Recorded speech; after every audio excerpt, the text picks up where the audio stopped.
সিন্ধু পানি চুক্তি স্থগিত করায় ভারতের সিদ্ধান্তকে প্রত্যাখ্যান করে একে যুদ্ধ ঘোষণার শামিল বলে হুঁশিয়ারি করেছে পাকিস্তান। পাশাপাশি দোষারোপের খেলা বন্ধ করতেও আহ্বান জানিয়েছে।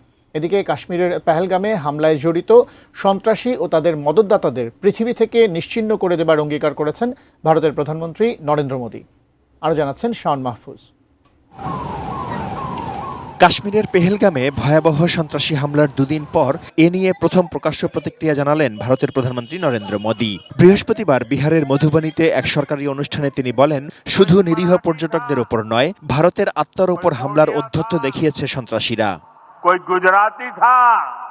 প্রতিশোধের অঙ্গীকার করে নরেন্দ্র মোদী বলেন, সন্ত্রাসের কারণে ভারতের মনোবল ভেঙে পড়বে না। হামলাকারী ও তাদের মদতদাতাদের এমন শাস্তি দেয়া হবে যা তারা কল্পনাও করতে পারবে না। পৃথিবী থেকে নিশ্চিহ্ন করে দেয়া হবে তাদেরকে। অ্যান্টিব্যাকটেরিয়াল অ্যাডিটিভ যুক্ত সেরা ওয়াটার ট্যাঙ্ক বিশুদ্ধ পানিতে ব্যাকটেরিয়া জন্মাতে দেয় না।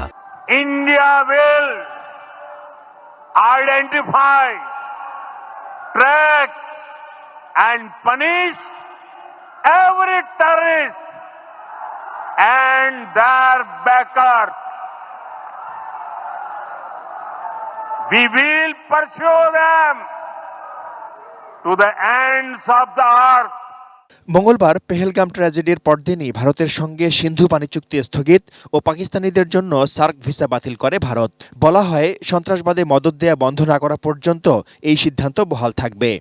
ভারতের নেয়া এসব পদক্ষেপের জবাব দিতে প্রধানমন্ত্রী শাহবাজ শরীফের নেতৃত্বে জরুরি বৈঠকে বসে পাকিস্তানের জাতীয় নিরাপত্তা কমিটি। বৈঠকে সিন্ধু পানি চুক্তি স্থগিতে ভারতের সিদ্ধান্তকে প্রত্যাখ্যান করেছে পাকিস্তান। যে কোনো মূল্যে সিন্ধু নদের পানিতে নিজেদের অধিকার রক্ষার অঙ্গীকার করে তারা বলেছে, ভারতের এই পদক্ষেপ যুদ্ধ ঘোষণার সমান। দেশটির জাতীয় নিরাপত্তা কমিটি আরও বলেছে, ভারতের সম্ভাব্য আগ্রাসনের জবাব দিতে পাকিস্তান সবসময় প্রস্তুত। ন্যায্য আচরণ না পাওয়া পর্যন্ত সিমলা চুক্তি সহ ভারতের সাথে সকল দ্বিপাক্ষিক চুক্তিও স্থগিত করা হয়েছে।